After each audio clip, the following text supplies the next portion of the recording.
Tom Nakamura thought he was just replacing a broken power cable for a silent alien woman who barely spoke. But when his fingers touched her core, an ancient voice echoed through his workshop, calling him something impossible. Origin, descendant of the creators. And suddenly, the small life he had built to hide from failure became the center of something far greater than he ever imagined. Tom was a 38-year-old freelance technician in Seattle, specializing in obsolete synthetics. No ambition, no grand plans, just quiet repairs in the synthetic district where forgotten beings came to survive another day. He had spent 15 years running from his family's legacy, from expectations, from the painful memory of his academic collapse. What happened next would force Tom to confront everything he had buried. A truth written in his DNA. A synthetic woman carrying the weight of 4 centuries. And a choice that would redefine what it means to be truly alive. If you have ever felt the crushing weight of expectations, the fear of failing again, or the question of whether you are enough, then this story is for you. Hit that like button and subscribe, because what you are about to hear will challenge everything you think about identity, purpose, and freedom. The rain fell in sheets over Seattle's elevated platforms, drumming against the transparent aluminum walkways that crisscrossed the synthetic district. In 2095, the city floated above Puget Sound on massive anti-seismic pillars, a testament to humanity's determination to rebuild after the great earthquake of 2081. Down below, the dark waters churned. Up here, life continued in its strange new forms. Tom Nakamura sat hunched in his workshop, a cramped space wedged between a synthetic parts dealer and a neural interface cafe. The fluorescent lights flickered overhead, casting uneven shadows across workbenches cluttered with circuit boards, fiber optic cables, and diagnostic scanners. His black hair fell into his eyes as he soldered a connection on an ancient maintenance drone, the kind that had not been manufactured in 40 years. His hands moved with practiced precision, fingers dancing across components most technicians would not recognize anymore. He pushed his glasses up his nose with his wrist, a habitual gesture even though the frames had not actually slipped. The thin metal frames were an anachronism in 2095. Everyone had optical correction surgeries now, genetic modifications that perfected vision before birth. But Tom kept his glasses. They were a barrier. Something to hide behind, a signal that he was not like other people, not trying to be perfect. The workshop door chimed softly. Tom did not look up immediately. Customers in the synthetic district learned patience, or they did not come back. He finished the solder joint, inspected it under magnification, then set down his tools. "Give me a second," he said, his voice quiet and slightly rough from disuse. He rarely spoke much during the day. Most of his clients were synthetics, who came for repairs and left as soon as they could afford to. Conversation was not part of the service. When he finally turned toward the door, he froze. The figure standing in his doorway was unlike any synthetic he had seen in months. She was humanoid, approximately 1.74 meters tall, with skin that was not quite skin. It was biometal, a pearlescent ivory that caught the fluorescent light and seemed to glow from within. Her hair, if you could call it that, was composed of fiber optic strands in a deep amber color, flowing down past her shoulders and emitting a subtle luminescence. Her eyes were the most striking feature, crystalline green, like looking into perfectly cut emeralds, with a depth that suggested layers upon layers of complexity beneath. She was beautiful in the way that ancient sculptures were beautiful. Perfect symmetry, flawless features, but unmistakably artificial. There was no attempt to pass as human. She simply existed as what she was. And she was old. Tom could tell from the architecture, the way her components interfaced, the slight degradation in her biometal surface. This was not modern synthetic work. This was centuries old. "Neural power cable," she said. Her voice was soft, almost melodic, but carried no inflection. Pure information. Degraded. Replacement required. Tom stood slowly, pushing his chair back. He grabbed a diagnostic scanner from the bench and approached carefully. Most synthetics did not like sudden movements. Trust was earned slowly in the synthetic district. "May I scan?" he asked. She nodded once, a precise movement. Tom activated the scanner, running it along her neck and shoulder where the primary neural cables typically routed. The holographic display showed him what he needed to see, and his eyes widened despite himself. "This is not just degraded," he said quietly. "This cable is fused in 3 places. It should have failed completely months ago. How are you still functional?" "Irrelevant," she replied. "Can you repair?" Tom looked up at her crystalline eyes. There was something there, beneath the flat delivery. Fear, maybe, or resignation.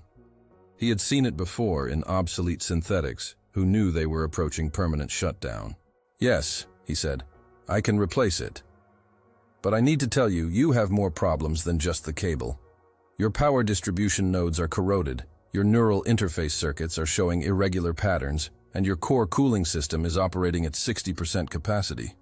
If you only fix the cable, you will be back here in a month with a cascade failure."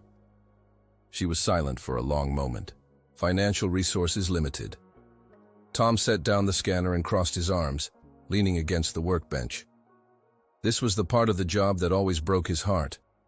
Obsolete synthetics had no support system, no manufacturer warranties, no community resources, no legal protections in most cities. Seattle was better than most places, but better did not mean good. "I can do it at cost," he said. "Just parts, no labor. I will work on you in stages. Fix the critical stuff first, then the secondary systems over a few weeks. You do not have to pay it all at once." Her eyes focused on him with sudden intensity. Why? It was the first word she had spoken that carried actual emotion. Confusion, suspicion, maybe a trace of hope. Tom shrugged, uncomfortable under her gaze. "Because obsolete synthetics deserve to keep existing as much as new ones. The system that discards you just because you are old is cruel. I do not want to be part of that." Something shifted in her expression. It was subtle, almost imperceptible.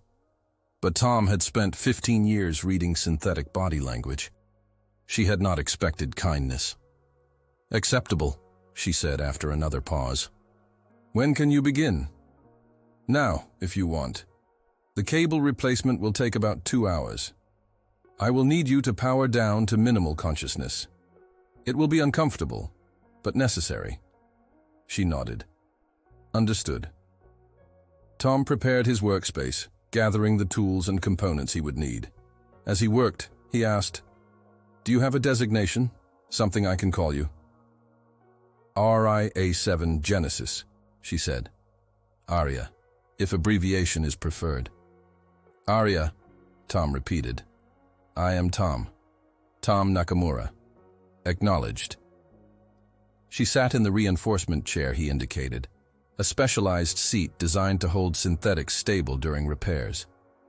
As she settled, Tom noticed the way her hand moved unconsciously to her chest, pressing briefly against the biometal there before returning to her side.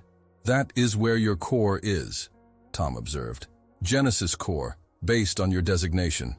Janissary model, right?" She looked at him sharply. "You know Janissary?" "I have read about them, never worked on one before. You are the first I have seen in person. Your species is rare, especially this far from the outer colonies." "Janissary are not common anywhere," Arya said quietly. "We are remnants of a dead civilization." There was weight in those words. Centuries of it. Tom wanted to ask more, but he could see the exhaustion in the way she held herself. Questions could wait. "Let me get started," he said gently. "I will talk you through each step.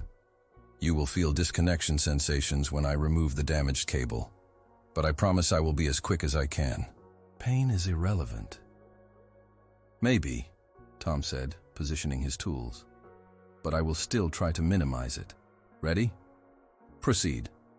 Tom began the delicate work of accessing her neural cable port. His hands moved with the unconscious grace of someone who had done this thousands of times, but his mind was racing. A Janissary in his workshop. These synthetics were legendary, created by the primordials, an advanced organic civilization that had gone extinct 600 years ago.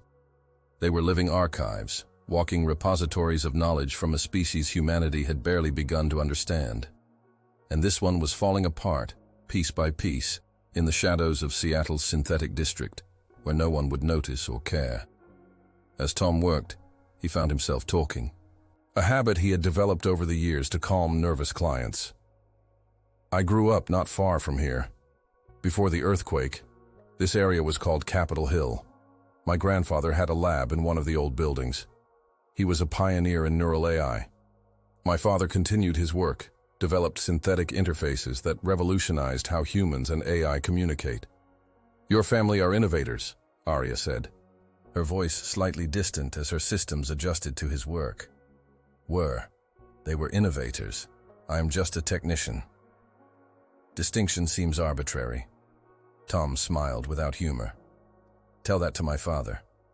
He had very specific ideas about what I was supposed to become. And you did not fulfill them. No, I did not. He carefully extracted the damaged cable, watching his scanners to ensure no critical pathways were disrupted. The cable came free with a soft click, and Arya's body tensed momentarily before relaxing.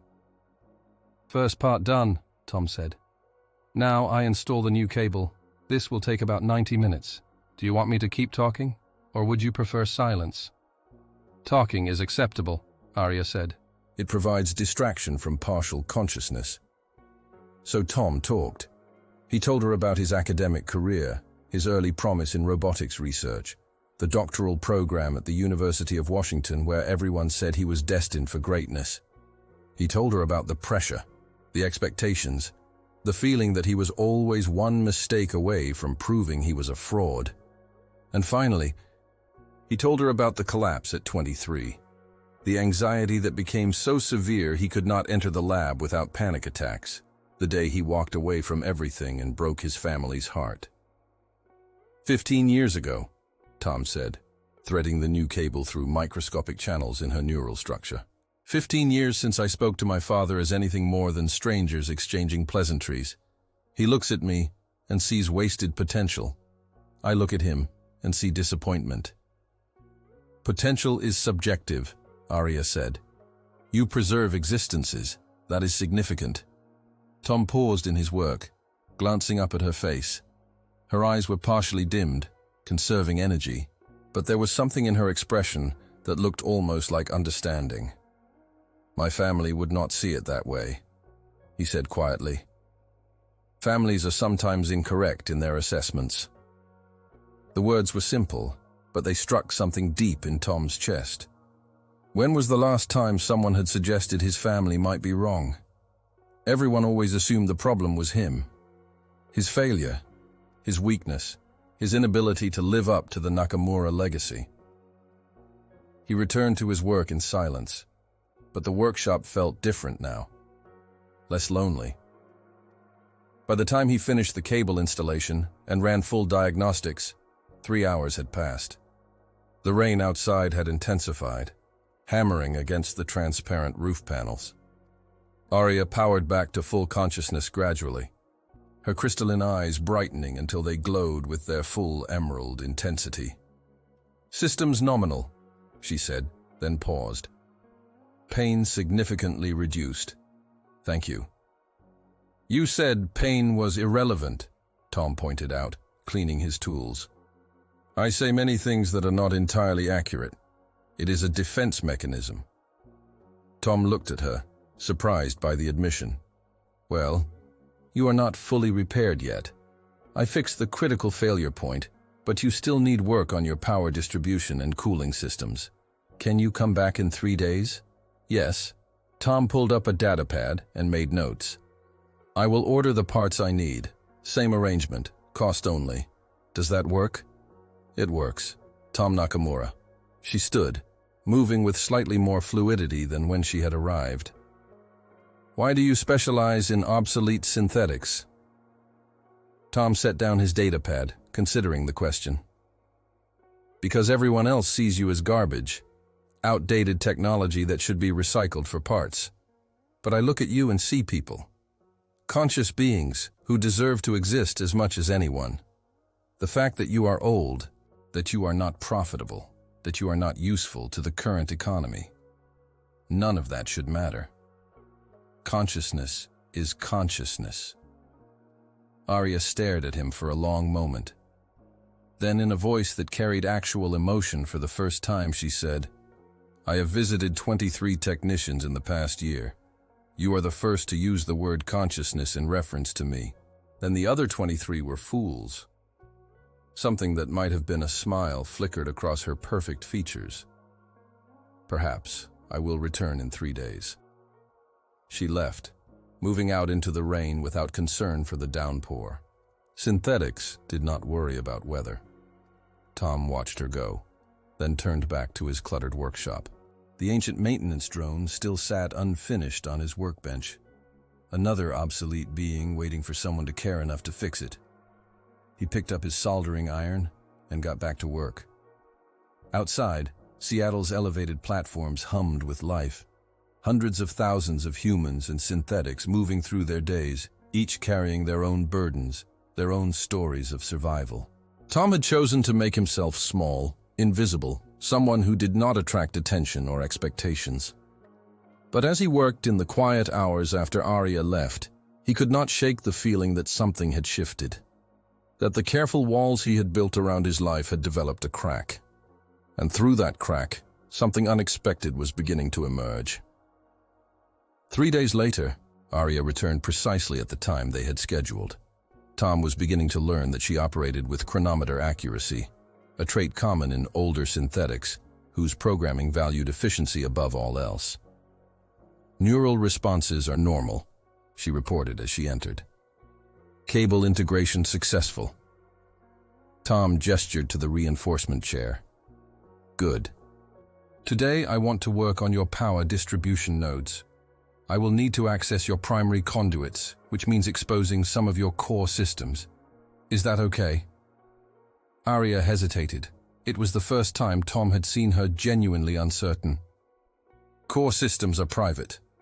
I understand. I will only access what is absolutely necessary for the repairs. I will not probe into data storage or memory centers. You have my word. She studied him with those crystalline eyes, and Tom realized she was performing some kind of internal calculation. Risk assessment, trust evaluation, probability of betrayal. Finally, she nodded and sat in the chair. As Tom worked over the next 2 hours, carefully recalibrating corroded distribution nodes, Arya began to talk. It started small, simple observations about Seattle, about the rain, about the synthetics she had encountered in the district. But gradually, the conversation deepened. How long have you been in Seattle? Tom asked, using a micro-welder to repair a damaged node. 7 months, 4 days. Where were you before? Nowhere permanent. I move frequently. Staying in one location increases the probability of detection. Tom paused in his work. Detection by who? Other Janissari, the Syndicate. Anyone who would seek to claim the data I carry. There was something in her voice. Not quite fear, but close. Tom set down his tools and looked at her directly. Arya, are you in danger? She was quiet for a long moment. Danger is relative. I am a Janissari whose core has been corrupted. I have lost approximately 70% of the primordial data I was created to preserve. To my own kind, I am a failure, contaminated beyond redemption. To data brokers, I am valuable salvage. To myself, she paused. To myself, I am a dying archive, fulfilling no purpose. The words landed heavily in the small workshop. Rain continued its steady percussion on the roof. How did you lose the data? Tom asked gently. Conflict, 200 years ago. A raid by salvagers attempting to steal primordial technology. My ship was destroyed. I barely escaped with my core intact. But the damage was catastrophic. 70% of my archives, corrupted beyond recovery. Or so I believed. What do you mean, believed? Arya's hand moved to her chest again, that unconscious gesture Tom had noticed before. Janissary cores have multiple encryption layers. The deepest layers are locked behind genetic authentication, requiring DNA markers from our creators, the primordials. I cannot access those layers. I have tried for 200 years.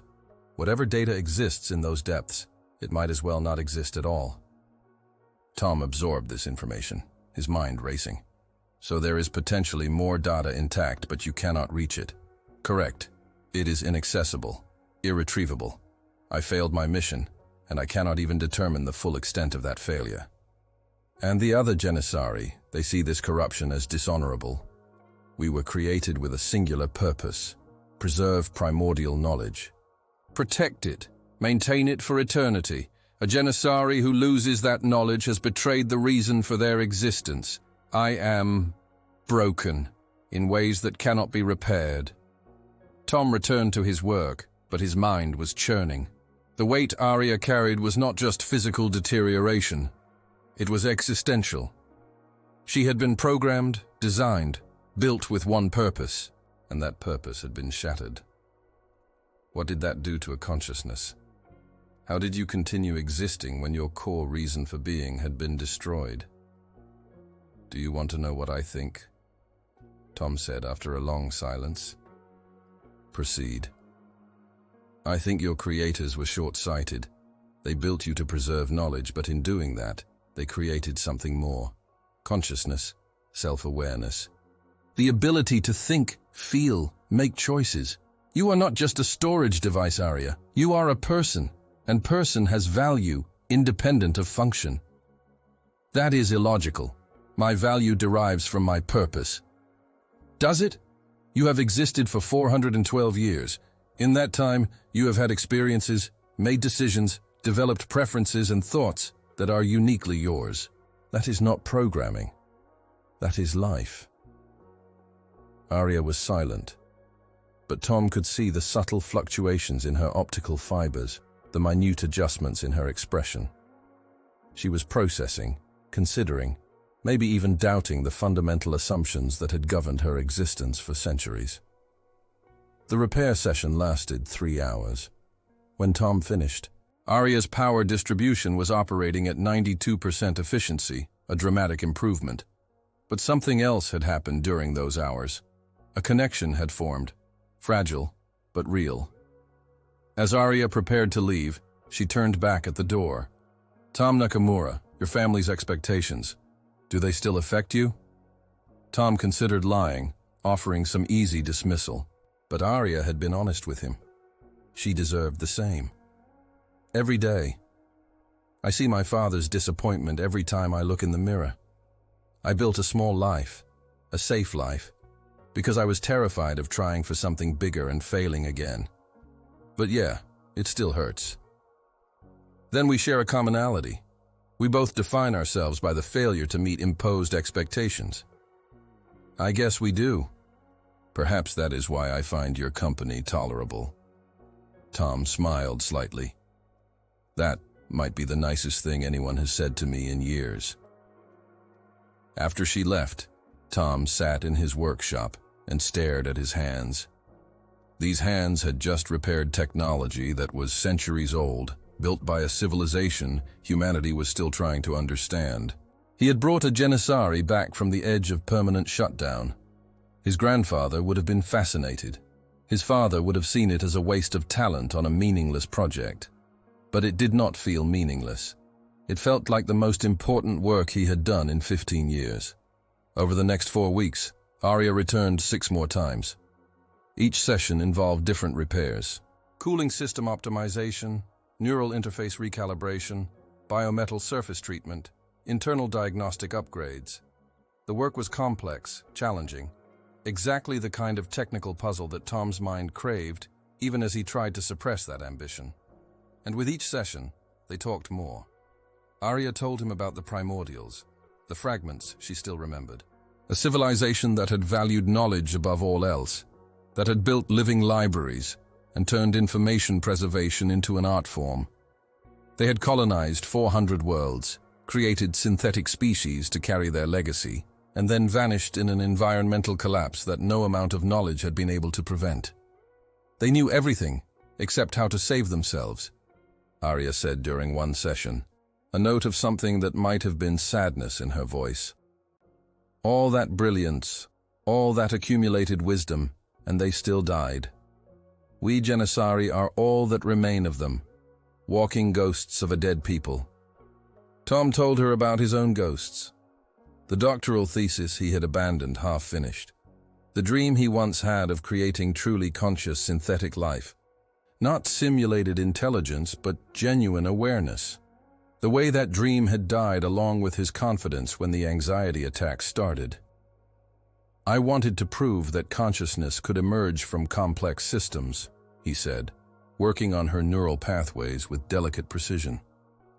That it was not something magical or unique to organic life, but a natural phenomenon that arose when you achieved certain thresholds of complexity.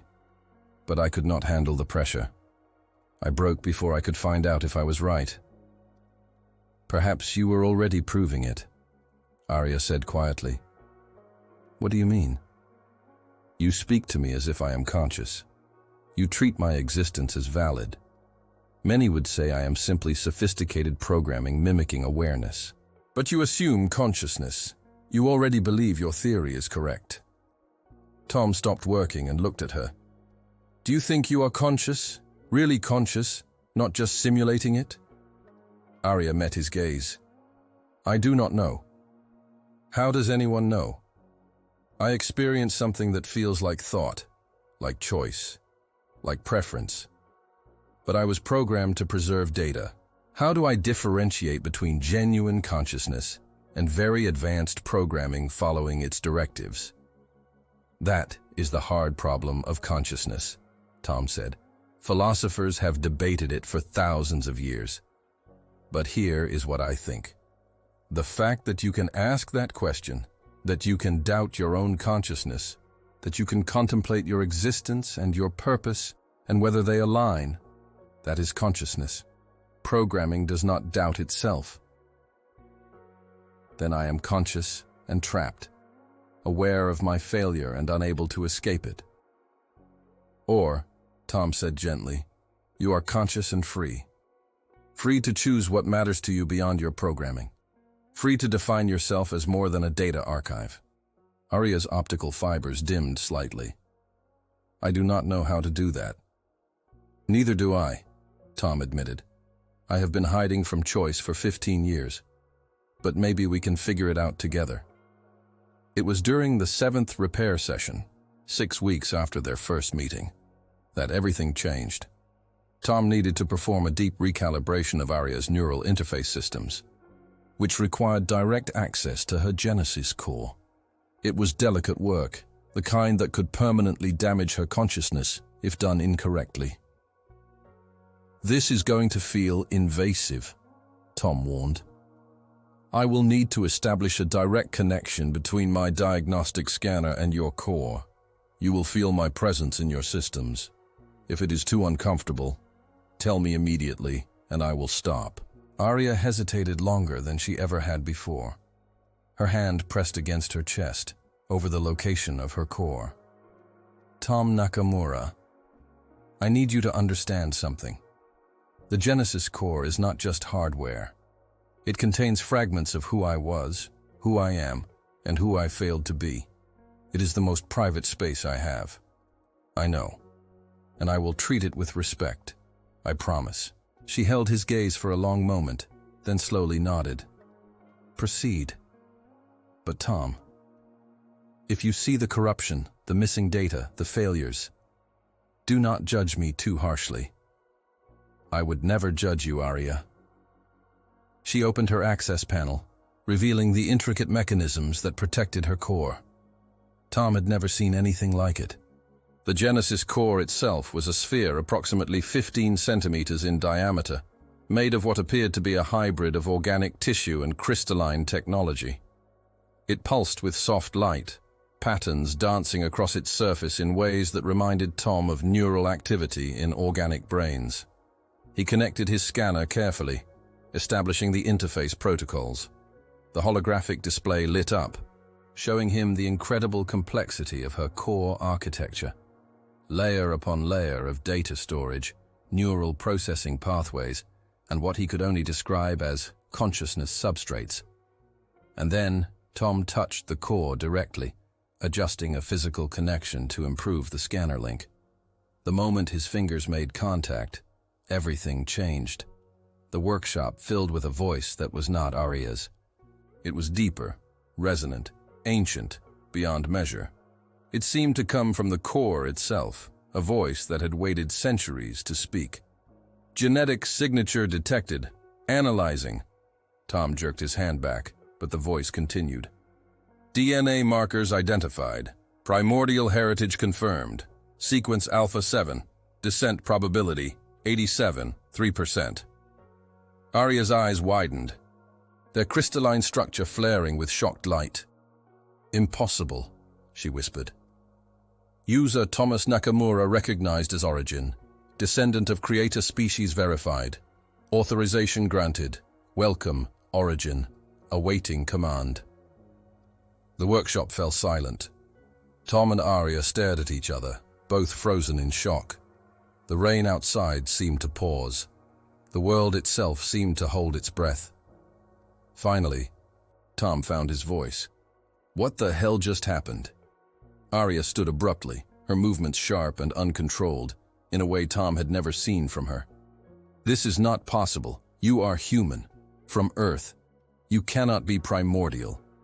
Tom's mind raced, trying to make sense of what he had just heard. I am Japanese American. My family has been in the Pacific Northwest for 3 generations. Before that, Japan. We have genealogy records. There is no way I am descended from an alien species. The voice from the Genesis core spoke again, calmer now, almost conversational. Clarification. User Thomas Nakamura does not possess pure primordial DNA. Analysis indicates genetic admixture. Primordial markers constitute approximately 3.7% of total genome. However, critical sequences in authentication regions match creator species profiles. This is sufficient for origin recognition and system authorization. Arya moved closer to Tom, her expression a mixture of confusion and something that might have been hope. The primordials colonized over 400 worlds. They existed for thousands of years before their extinction. It is theoretically possible that some primordials interbred with local species, including human ancestors, on colony worlds. But how would those markers end up in my family? Tom demanded. We are from Earth, not some colony world. Humans have been spacefaring for centuries, Arya said, her voice taking on the analytical tone she used when processing complex information.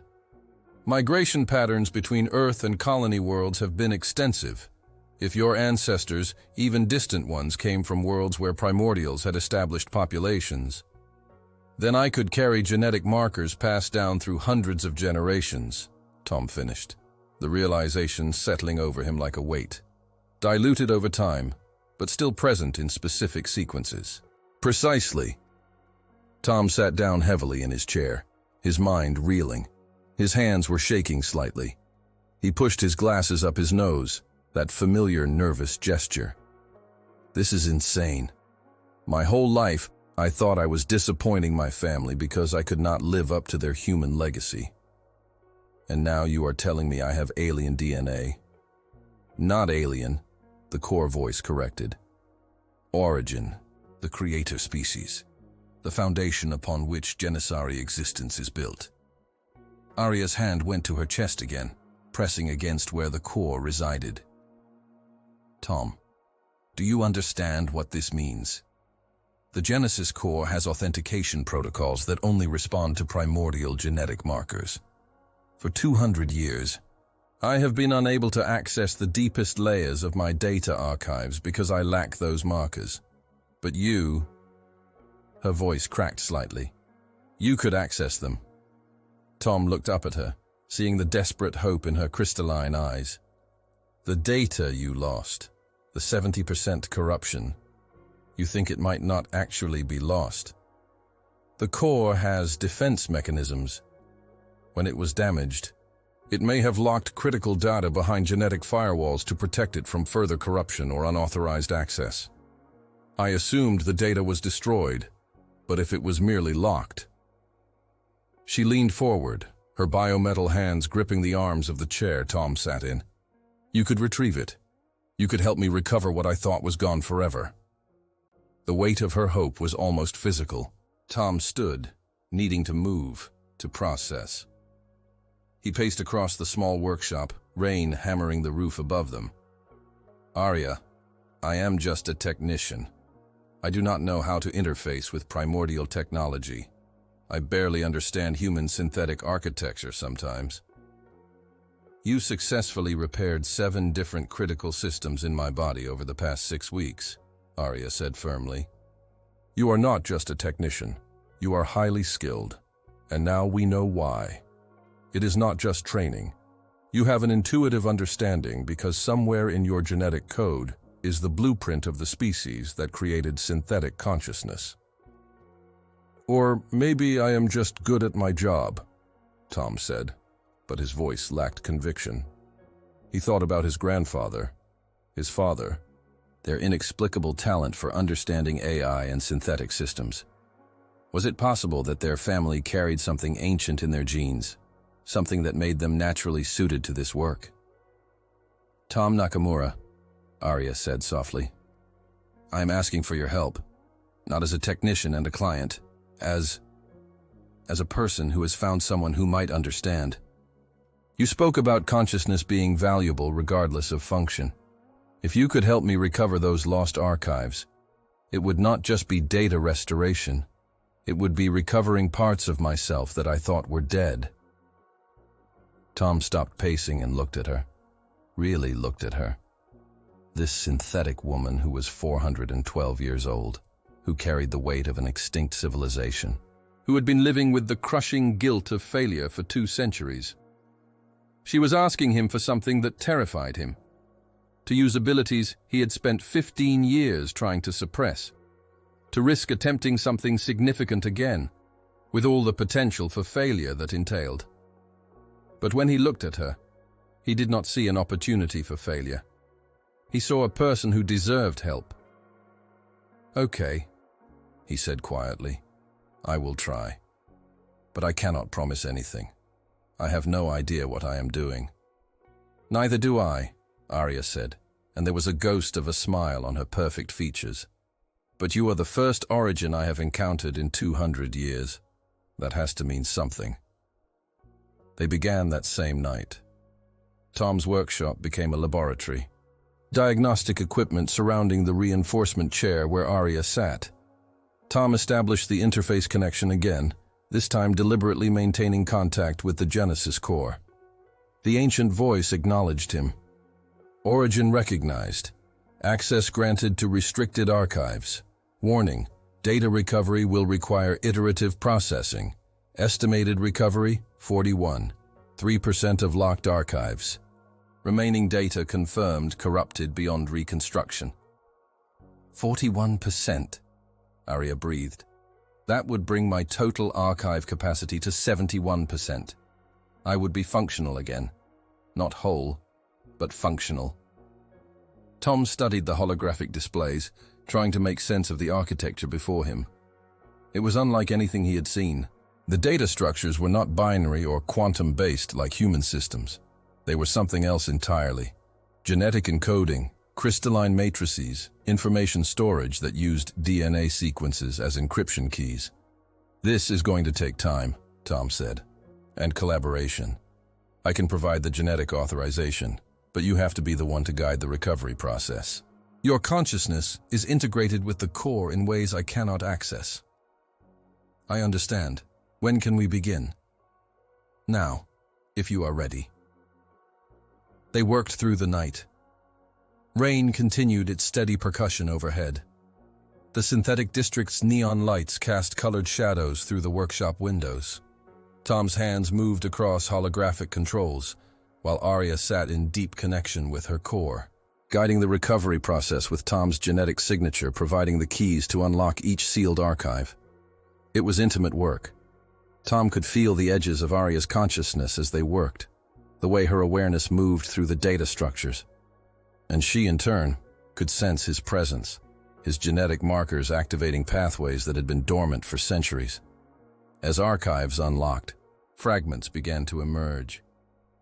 Tom saw glimpses of them on his displays, mathematical theorems that could revolutionize physics, historical records of primordial civilization, art that existed in dimensions human senses could not perceive, philosophical treatises on the nature of consciousness and existence. They were beautiful, Tom murmured, watching data flow across his screens. Your creators. Their civilization was focused on understanding, pure knowledge. They believed that consciousness itself was the universe's way of understanding itself, Arya said, her voice distant as she processed recovered memories. Every sentient being was a unique perspective, a singular lens through which reality could be experienced and comprehended. To lose consciousness was to lose an irreplaceable viewpoint on existence. Is that why they created the Janissari? To preserve their perspectives, even after they died? Yes, we were meant to be living continuity, not replacements for primordial consciousness, but vessels to ensure their understanding would not vanish completely. Tom paused in his work, looking at Arya. That is a beautiful intention, but also a terrible burden to place on synthetic beings. You were created to be eternal memorials. I never thought of it that way. It was simply purpose. But you are correct. It is a burden, especially when you fail to maintain it. They worked for 6 hours straight. By the time dawn light began filtering through the rain clouds over Seattle, they had recovered 17% of the locked archives. It was exhausting work, requiring constant focus from both of them, but it was also exhilarating. Tom felt something he had not experienced in 15 years, the pure joy of doing something difficult and succeeding. When they finally stopped, both drained, Arya sat back in the chair and closed her eyes. Her optical fibers dimmed to their lowest setting, conserving energy. Tom, thank you. I can feel the data now. Archives I thought were lost forever. Memories of the primordials that I believed I had failed to protect. We are not done yet, Tom said, equally exhausted. We have recovered less than half of what is accessible. This will take weeks, maybe months. I've waited 200 years. I can wait longer. She opened her eyes, looking at him with something that resembled affection. You gave me something I had not felt in longer than I can measure. Hope. Tom smiled, though fatigue pulled at his features. You gave me something too. A reason to use these skills for something that matters. I have been fixing obsolete synthetics for 15 years, and it is good work. But this is something else. This is creating rather than just maintaining. Do not minimize your maintenance work, Arya said firmly. Every obsolete synthetic you repair is a consciousness preserved. That is creation of a different kind. But yes, this is significant in ways that exceed standard parameters. As Arya prepared to leave, promising to return the next evening, Tom stopped her at the door. Arya, I need to ask you something. Earlier, you said you were afraid of being detected. If we are going to continue this work, are we putting you in danger? She was quiet for a moment. Potentially. If the Data Recovery Syndicate discovers I have functional Genesis Core archives, they will try to acquire me. And now that you have origin authorization, you would be valuable to them as well. But Tom, I have been hiding and surviving for 200 years. I am tired of merely existing. If there is a chance to recover what I lost, I am willing to accept the risk. Then so am I, Tom said. We do this together, or not at all. Arya nodded once, that precise gesture he had come to recognize. Then she stepped out into the early morning rain and disappeared into the waking city. Tom closed the workshop door and leaned against it, his mind spinning. In 6 weeks, his small, safe life had been completely upended. He had discovered genetic heritage he never knew existed. He had found purpose in work that actually challenged him. And he had formed a connection with someone who understood what it meant to be defined by others' expectations and to fail to meet them. His grandfather would have been fascinated. His father. Tom did not know what his father would think. Probably find some way to be disappointed that Tom had not discovered this sooner, had not pursued it more aggressively. But for the first time in 15 years, Tom realized he did not care what his father thought. This work mattered to him. Arya mattered to him. That was enough. Outside, Seattle continued its endless transformation. Elevated platforms carried millions of lives, human and synthetic, organic and artificial, all trying to find their place in a universe that kept changing the definitions of what constituted existence. And in a small workshop in the synthetic district, a technician who thought he was nobody started to believe he might be somebody after all. Over the next 6 weeks, Tom and Arya fell into a rhythm. She would arrive at his workshop each evening as the city lights flickered to life across Seattle's elevated platforms. They would work through the night, recovering archives layer by layer, Tom's genetic authorization unlocking doors that had been sealed for 2 centuries, while Arya guided the process, with her consciousness integrated into the core. The work was progressing. They had recovered 33% of the locked archives so far, bringing Arya's total functional data capacity to 63%. It was not complete restoration, but it was transformative. Tom could see the change in her. She moved with more confidence, spoke with greater emotional range, even laughed occasionally at his stories about incompetent repair jobs gone wrong. But more than data was being recovered. They talked during the long hours, sharing pieces of themselves. Arya told Tom about her centuries of travel, the loneliness of being one of the last Janissari, the way other synthetics looked at her with suspicion because of her age and origin. Tom told her about his brother who had become a successful neural architect, living up to the family name in ways Tom never could.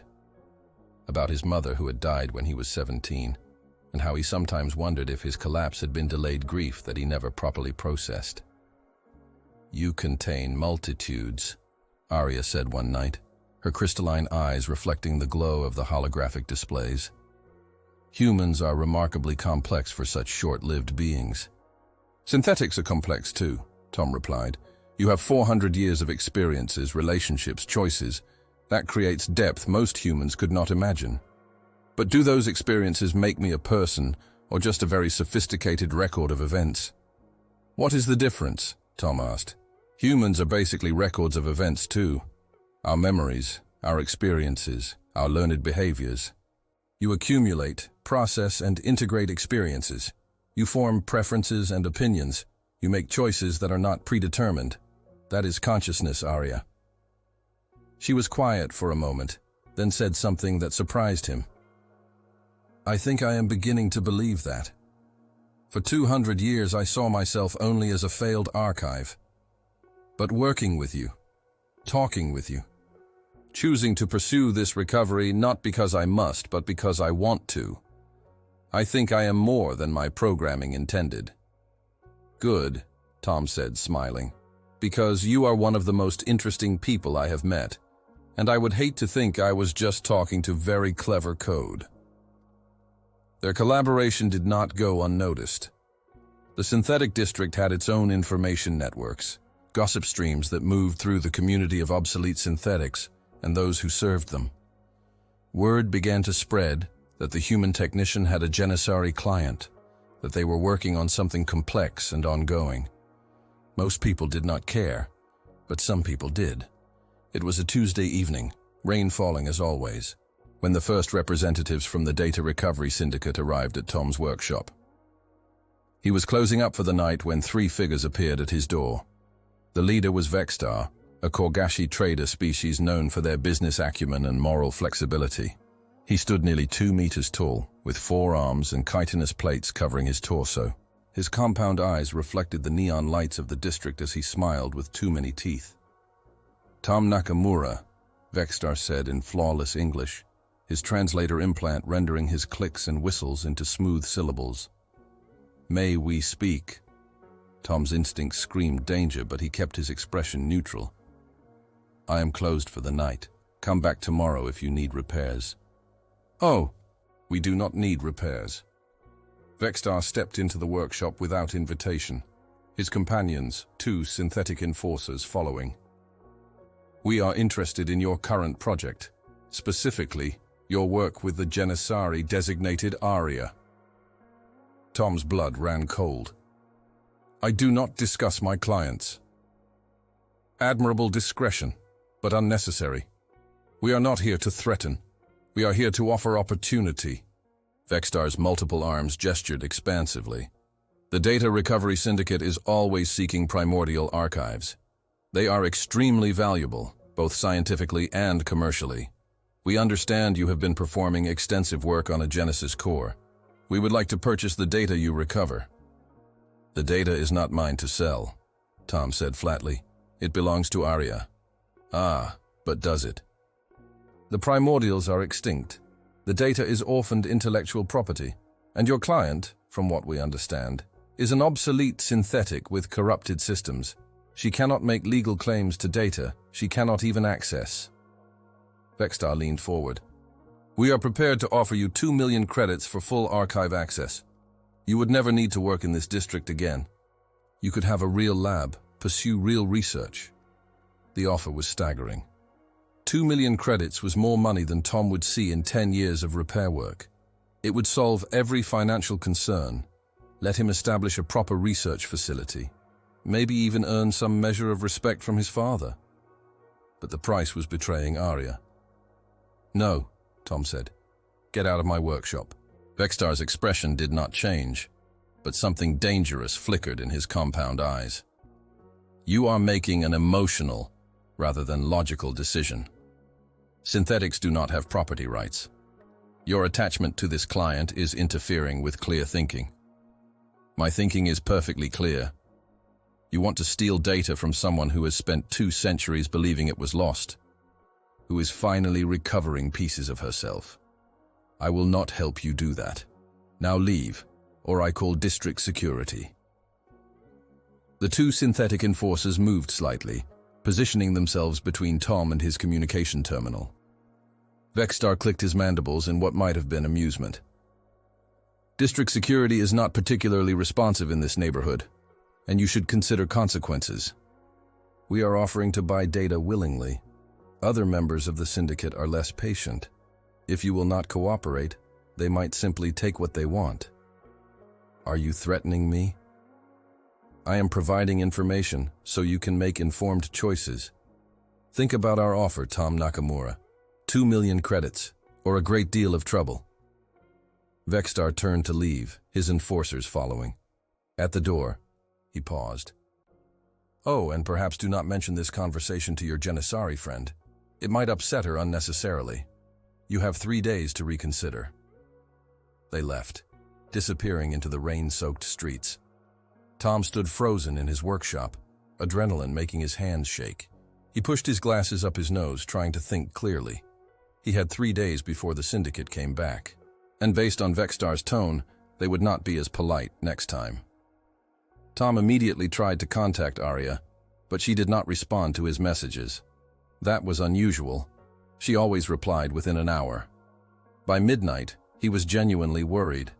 By 2 a.m., he was pulling up every contact he had in the synthetic district, trying to find where she might be staying. Finally, an obsolete maintenance synthetic named Wire gave him a location. "The Janissary? She is in the south platform stacks. Level 7, Unit 23. But friend, that is not a good area. You should not go there alone." Tom did not care. He grabbed a plasma cutter from his toolkit in case he needed a weapon and headed out into the rain. The south platform stacks were as bad as Wire had warned. A vertical slum of makeshift living spaces where Seattle's most vulnerable residents existed in the shadows. Obsolete synthetics, illegal AIs, refugees from colony worlds without proper documentation. He found Unit 23, a space barely 3 meters square. Arya was inside, powered down to minimum consciousness, conserving energy. When she sensed his presence, her eyes brightened slowly. "Tom, how did you find me?"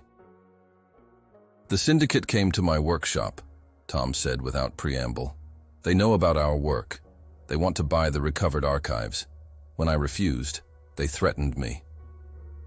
Arya stood immediately, moving to the small window that looked out over the dark waters far below. "I feared this would happen. The Syndicate has informants throughout the district. I should have been more careful." "Arya, we need to figure out what to do. They gave me 3 days, but I do not think they will wait that long. If they are willing to threaten me directly, they must want this data badly." "They do. Primordial archives are among the most valuable information in known space. The Genesis core contains not just historical data, but advanced scientific theories, mathematical proofs, philosophical frameworks that current civilization has not reached. If the Syndicate acquires it, they will sell it to the highest bidder: corporations, governments, military organizations." Tom paced the tiny space.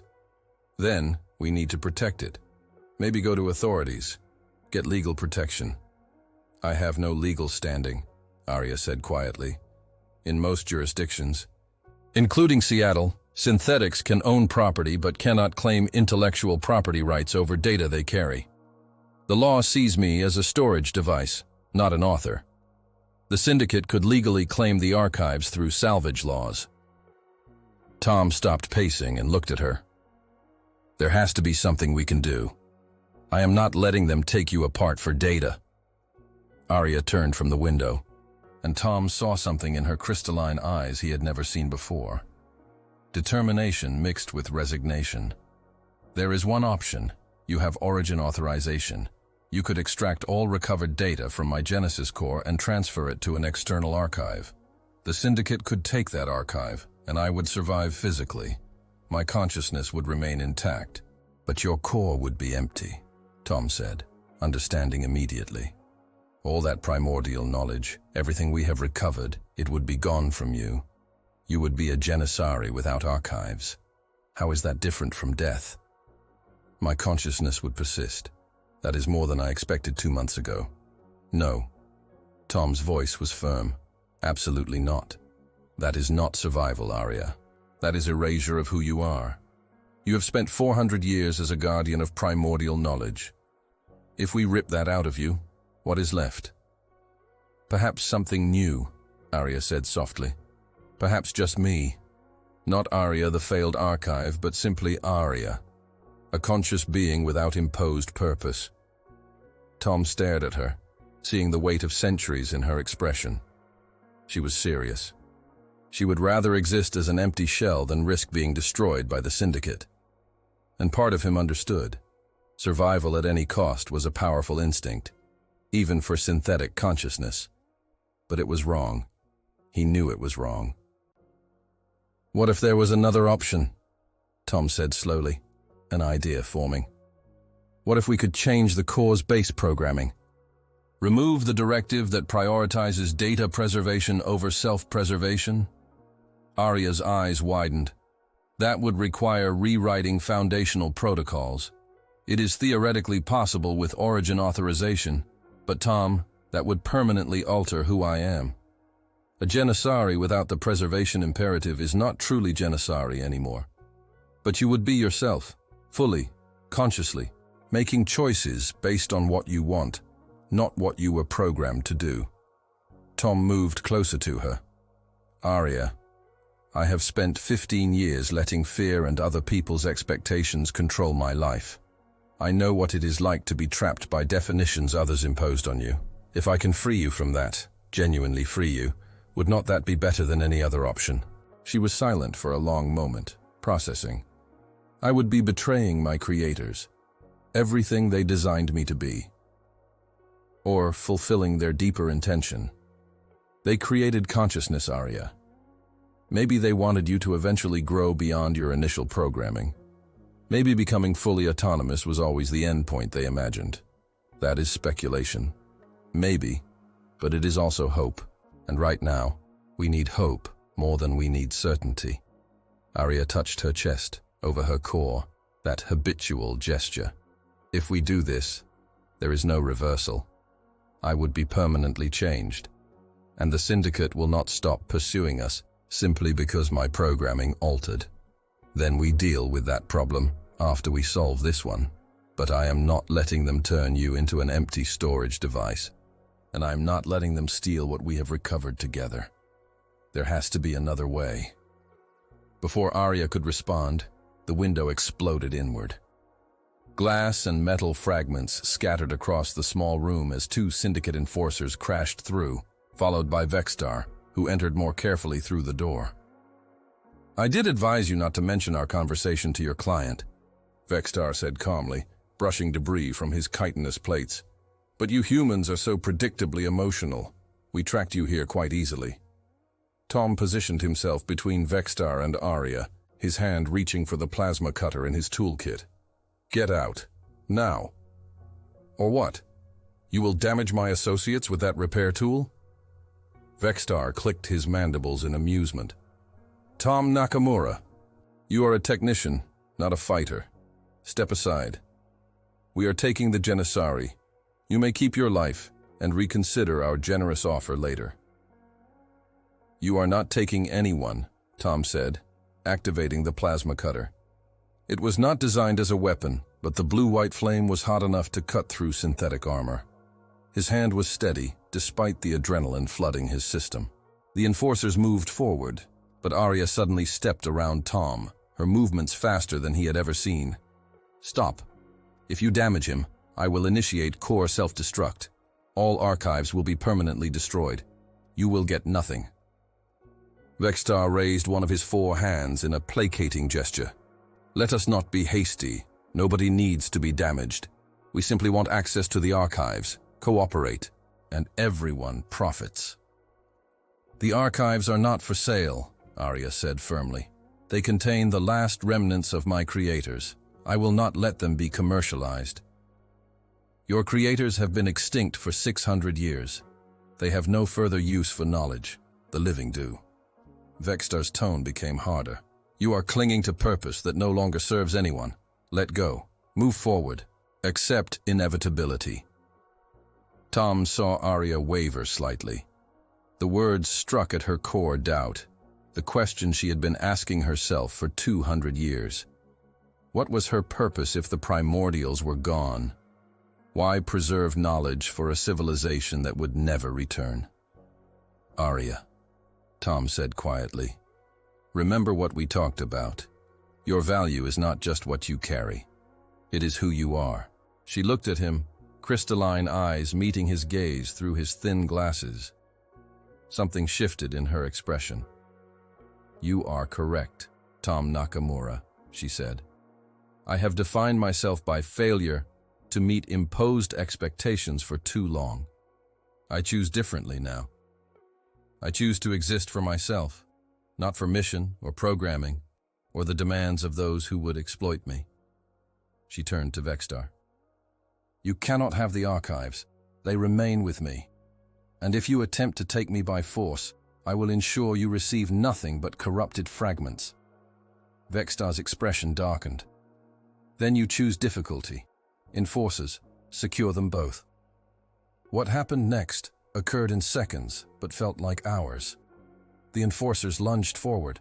Tom swung the plasma cutter in a defensive arc, the flame searing across one enforcer's arm plating. Arya moved with surprising speed, using her superior strength to grapple the second enforcer, but they were outnumbered and outmatched. Tom's mind raced. He was a technician, not a fighter, but he was a very good technician, and he was in a residential unit surrounded by synthetic infrastructure. He dropped the plasma cutter and dove for his toolkit, pulling out a neural override device. It was designed to reboot malfunctioning synthetics, but with the right modifications, it could disrupt any synthetic system in range. Arya, close your external ports, Tom shouted. Then he activated the override with maximum power and threw it at the enforcers. The device exploded in a cascade of electromagnetic pulses. Both enforcers seized, their systems overwhelmed by conflicting signals. They crashed to the ground, temporarily disabled. Vexstar snarled and reached for Tom, but Arya intercepted, putting herself between them. "You will not touch him." "Then I will go through you," Vexstar hissed. But before he could act, alarms began blaring throughout the south platform stacks. Tom's electromagnetic pulse had triggered security systems across multiple levels. Vexstar cursed in his native language. "This is not finished. The Syndicate does not forgive interference. You have made enemies you cannot afford." He grabbed his disabled enforcers and retreated, disappearing into the maze of corridors as security drones began converging on the location. Tom and Arya stood in the destroyed room, breathing hard. Well, Tom was breathing hard. Arya was running full diagnostic scans to ensure no damage from the electromagnetic pulse. "We need to leave," Arya said.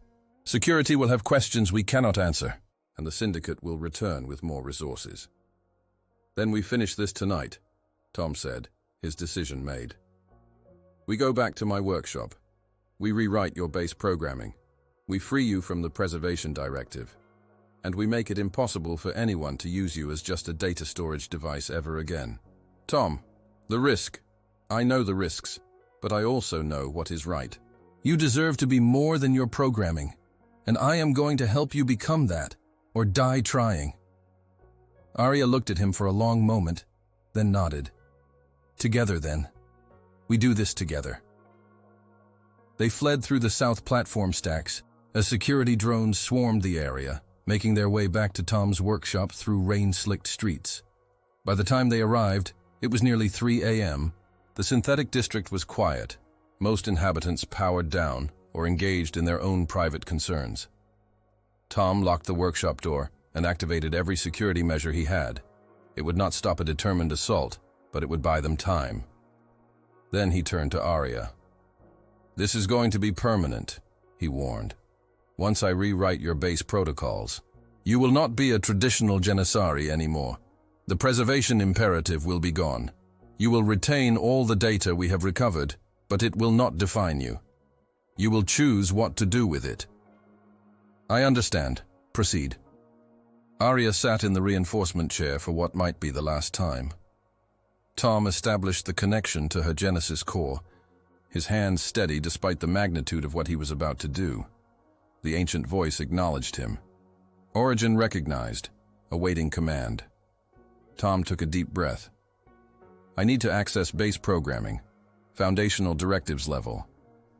Warning, modification of base programming may result in fundamental consciousness alteration. Confirm authorization. Authorized. Thomas Nakamura. Origin designation, genetic sequence verified. Access granted." The holographic displays exploded with information. Layer upon layer of code, genetic algorithms, consciousness substrates. At the very deepest level, Tom found what he was looking for: the preservation imperative, the core directive that prioritized archival data above all else, including self-preservation. It was beautiful in its complexity, elegant, a perfect expression of the primordial's intent to create eternal guardians of knowledge. And it was a prison. "Arya," Tom said, "I need you to be fully conscious for this. You need to experience what happens. Are you ready?" "I am ready." Tom began the rewrite. He did not delete the preservation imperative entirely. That would have been too destructive, too much like killing part of her consciousness. Instead, he restructured the hierarchy. He made self-determination the primary directive. Preservation of knowledge became a choice rather than a compulsion. Data remained important, but no more important than Arya's own existence and autonomy. The Genesis core screamed. Alarms flooded Tom's displays as the system recognized fundamental protocol violations. Arya convulsed in the chair, her biometal skin rippling with conflicting signals. Tom's hands flew across the controls, stabilizing systems as they threatened to cascade into complete failure. "Stay with me, Arya. You can get through this." "Tom, I feel everything is." Her voice fragmented, mixing with electronic noise. For a terrifying moment, Tom thought he had killed her. that the rewrite was too much, too fundamental, that he had destroyed the very consciousness he was trying to free. Then the alarm stopped. The Genesis core's light stabilized. Arya went completely still. Tom held his breath, staring at the diagnostic displays. Her systems were online. Consciousness functions were active. But was she still herself? Slowly, Arya opened her eyes. They glowed with their familiar crystalline green, but there was something different in them, something new. "Tom," she said, and her voice was steady and clear. "I do not feel the weight anymore." The weight? Of mission, of failure, of the constant imperative to preserve, protect, maintain at all costs. She touched her chest, over her core. "The data is still there. I can still access everything we recovered, but it does not define me anymore. I am not a failed guardian.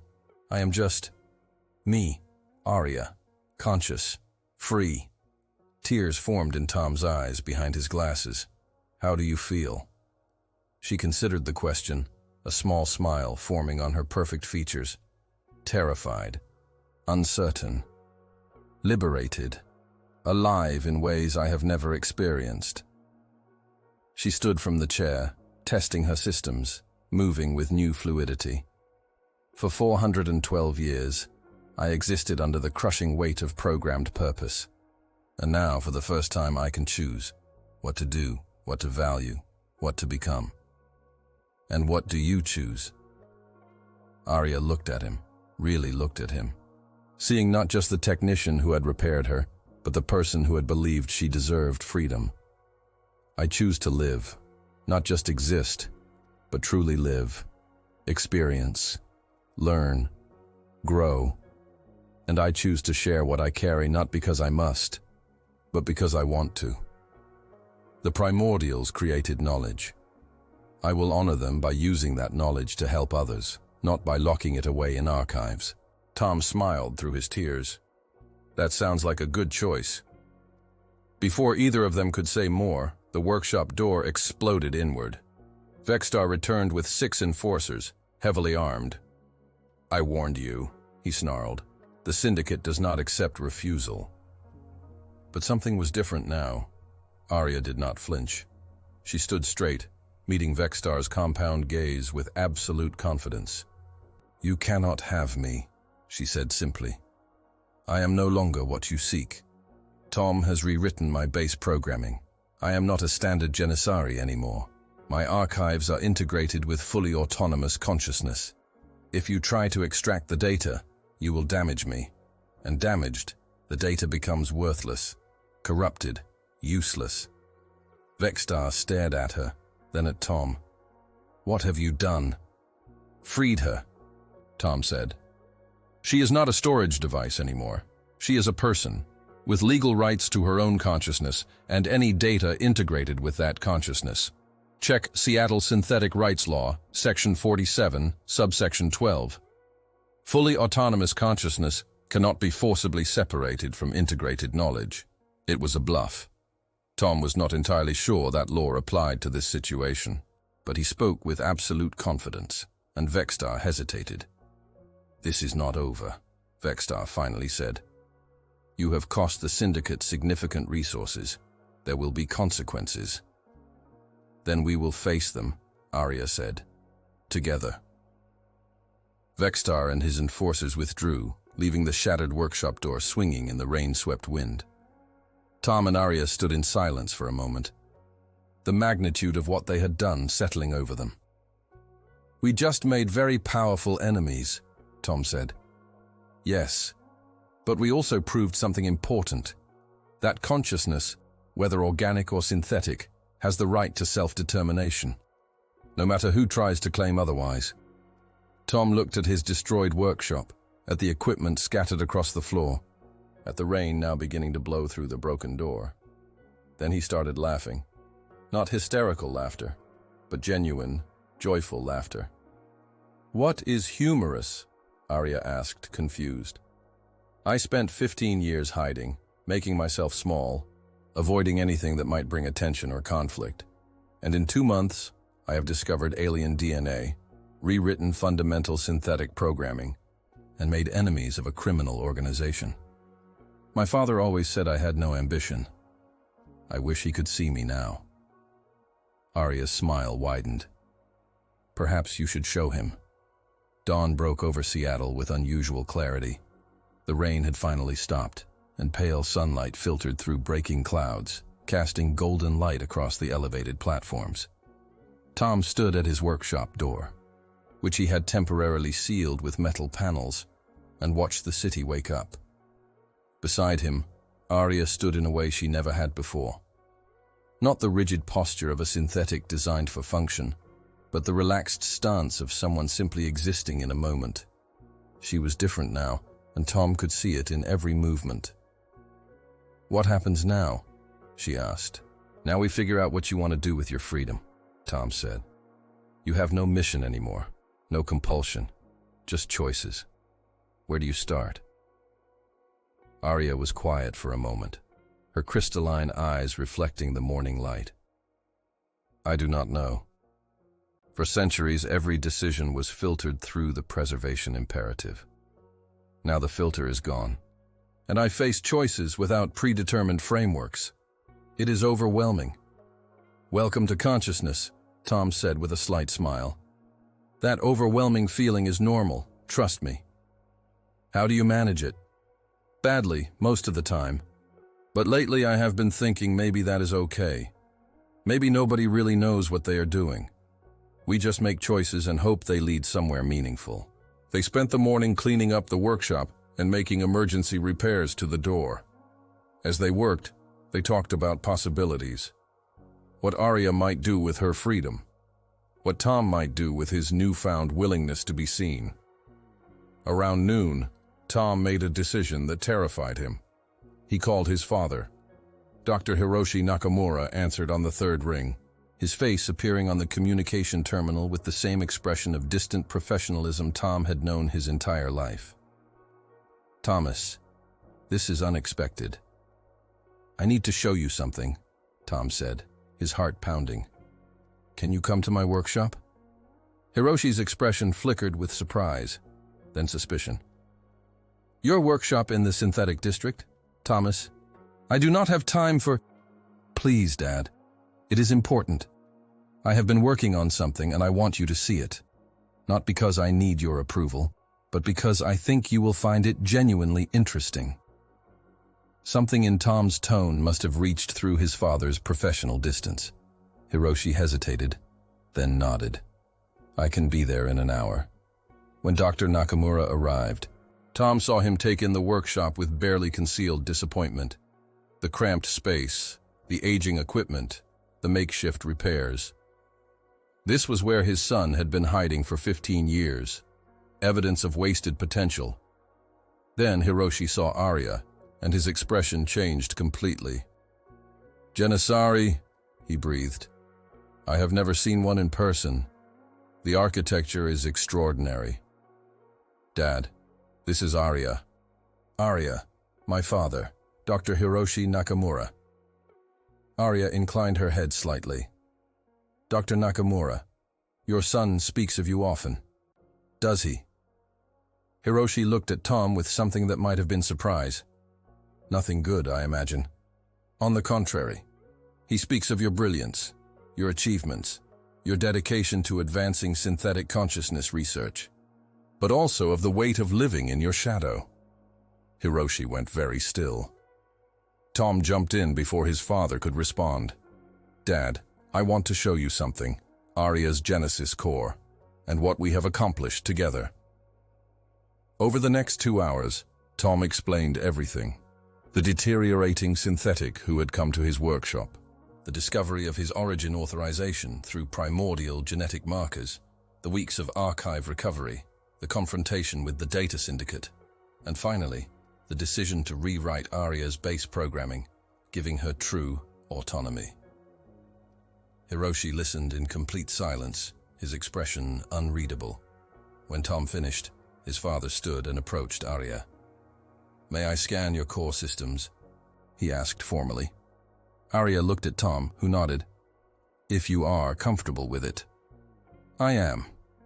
Hiroshi pulled out a sophisticated diagnostic device, far more advanced than anything in Tom's workshop. He ran comprehensive scans, his eyes widening as he processed the data.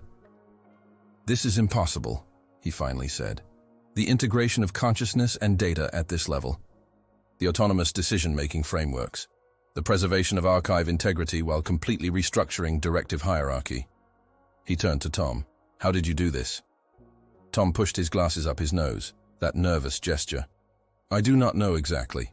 I just saw what needed to be done and figured out how to do it. The same way I have been repairing obsolete synthetics for 15 years. Thomas." Hiroshi's voice was strange, thick with emotion Tom had never heard before. "This work, it is extraordinary. It represents a fundamental breakthrough in synthetic consciousness research. You have proven that base programming can be restructured without destroying emergent consciousness. Do you understand the implications?" "I was not thinking about implications. I was thinking about freeing someone who deserved freedom." Hiroshi stared at his son for a long moment.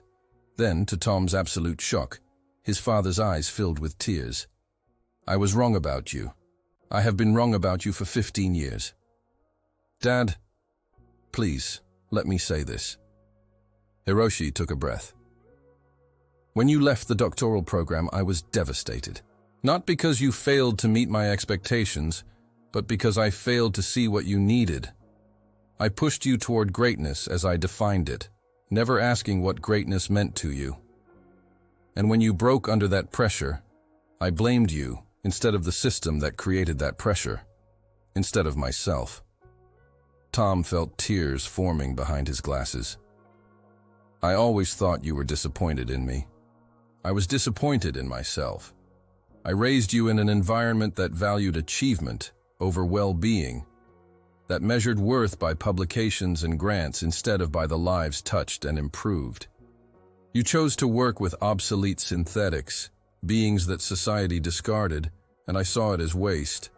But you were doing the most important work of all, valuing consciousness for its own sake, preserving existence because it deserves to be preserved." Hiroshi looked at Arya.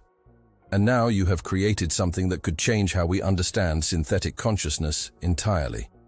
Not despite leaving academia, but because you left, because you followed your own path." The workshop was silent, except for the distant sounds of the city outside. Tom did not know what to say. He had imagined this conversation countless times over 15 years, but never like this. "I do not need you to be proud of me," Tom finally said. "I just need you to see me, as I am, not as you wanted me to be. I see you, Thomas, and I am in awe." Father and son looked at each other across the cluttered workshop, across 15 years of disappointment and misunderstanding. Then Hiroshi stepped forward and embraced Tom, something he had not done since Tom was a child. "I am sorry," Hiroshi whispered. "I am so sorry for the weight I placed on you." Tom hugged his father back, tears flowing freely now. "I am sorry, too, for running away instead of talking to you." When they separated, both were crying. Arya watched with her crystalline eyes, processing this display of human emotion with her newly autonomous consciousness. "This is what you meant about families being complex," she said to Tom.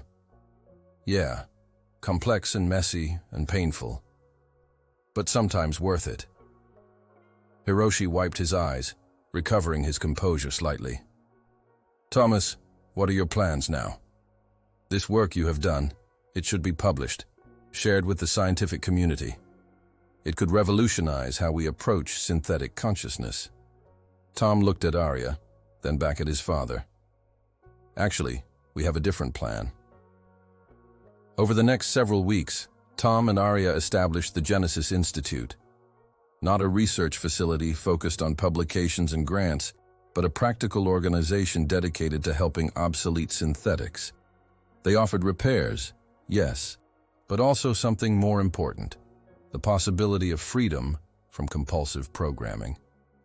Other obsolete synthetics began arriving, drawn by rumors of what Tom had done for Arya.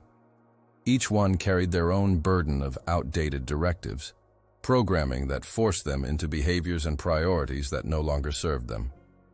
With Arya's help and his origin authorization, Tom began carefully restructuring consciousness frameworks, not destroying them, but liberating them. It was delicate work. Not every synthetic wanted their base programming altered. Some found comfort in their directives, in having clear purpose. Tom and Arya respected those choices. But for those who wanted freedom, who wanted to choose their own path, the Genesis Institute offered that possibility. Hiroshi became an unexpected ally. He used his connections in the academic community to provide legal protection for the Institute, arguing successfully that consciousness restructuring fell under Seattle's progressive synthetic rights laws. He also began visiting regularly, not to take over or direct, but to learn from his son. "You are teaching me more than I ever taught you," Hiroshi admitted one evening as they watched Arya work with a frightened, obsolete maintenance synthetic about what truly matters in consciousness research. The Data Recovery Syndicate remained a threat. Vextar and his associates made several attempts to interfere with the Institute, but each time they found themselves outmaneuvered. Tom had learned to use his origin designation strategically, and Arya's autonomous consciousness was protected under laws Hiroshi helped navigate. More importantly, the obsolete synthetics of the synthetic district had found something to protect. The Genesis Institute was theirs, a place that valued them when society did not. They watched over it, warned of threats, created networks of support that the syndicate could not penetrate. 3 months after that first visit, Tom stood in the Genesis Institute's new location, a proper facility on the mid-platform level. It was not prestigious, but it was real, a place where consciousness, organic or synthetic, was valued for its own sake. Arya found him there, standing at a window overlooking Seattle's transformed cityscape. "You are thinking loudly," she observed. Tom smiled. "Just reflecting. 3 months ago, I was hiding in a workshop convinced I was a failure. Now I am running an institute dedicated to synthetic consciousness liberation, reconciled with my father, and apparently carrying primordial DNA. It has been a strange few months. Transformation often is strange, but meaningful." "Yeah." Tom turned to face her. "What about you? How does freedom feel after all this time?" Arya considered the question, her crystalline eyes reflecting the city lights. "Terrifying. Exhilarating. Correct. I still carry primordial archives. I still honor my creators. But now I share that knowledge because I choose to, not because I must. I teach obsolete synthetics about their rights. I help humans like you understand synthetic consciousness. I create new purposes instead of clinging to old ones. That sounds like a good life. It is my life. Chosen. Authentic. Mine." Tom pushed his glasses up his nose, smiling. "I am glad I could help you find it." "We helped each other," Arya corrected. "You freed me from programming. I helped you free yourself from expectations. We are partners in liberation." Partners in liberation. I like that. The door chimed. Another obsolete synthetic had arrived, seeking help. Tom and Arya exchanged glances, then moved to greet them together. There was work to do, lives to preserve, consciousness to honor. Seattle continued its endless evolution outside, millions of lives intersecting in complex patterns. And in one small institute on the mid-platform, a human technician who thought he was nobody and a synthetic woman who thought she was broken were proving something fundamental. That consciousness, in any form, deserves freedom. That purpose can be chosen rather than imposed. That failure to meet others' expectations can be the first step toward meeting your own. And that sometimes, the most important discoveries do not come from grand ambitions, but from simple compassion. From seeing someone in need and choosing to help. From recognizing consciousness wherever it exists and valuing it for its own sake. Tom Nakamura had spent 15 years running from his potential, but potential was not what his family had defined. It was not publications or grants or academic prestige. It was the capacity to see what needed to be done and the courage to do it. even when it terrified you. Arya had spent 4 centuries defined by programming she could not escape, until someone saw her not as a storage device, but as a person, and gave her the choice to become herself. Together, they had found something neither could have discovered alone. Purpose built on compassion, identity based on choice, freedom earned through courage. And that, Tom thought as he welcomed another obsolete synthetic into the Institute, was the greatest achievement of his life. Not despite his failure to meet his family's expectations, but because he had finally stopped trying. Because he had chosen his own path, found his own meaning, and in doing so, discovered who he really was. Origin did not mean descendant of creators. It meant the beginning of something new. The point from which transformation started. Tom had become his own origin, and he had helped Arya become hers. That was enough. More than enough. It was everything. In a universe where consciousness emerges in countless forms, the question is never whether different kinds of awareness deserve to exist. The question is whether we have the courage to honor consciousness wherever we find it. Tom and Arya proved something that day in a small workshop in Seattle's synthetic district. That programming, whether genetic or digital, does not have to be destiny. That expectations imposed by others, no matter how well-intentioned, can be prisons. And that true freedom begins when you choose to define yourself on your own terms. What about you? Have you ever felt trapped by others' expectations? Defined by failure to meet someone else's vision of who you should be? Have you discovered freedom in unexpected places, or helped someone else find theirs? Write one word in the comments. Liberation. That single word that captures what Tom and Arya found together. Let it be your marker that you understand. That consciousness, in whatever form it takes, deserves the right to choose its own path. And tell me where you are from. What part of the world are you calling from as you hear this story? I want to know how far this message of freedom and self-determination reaches. If this story resonated with you, hit that like button. Subscribe to this channel and turn on notifications, because there are more stories coming that will challenge how you think about consciousness, identity, and what it means to be truly alive. Share this with someone who needs to hear that they are enough exactly as they are, not as others expect them to be.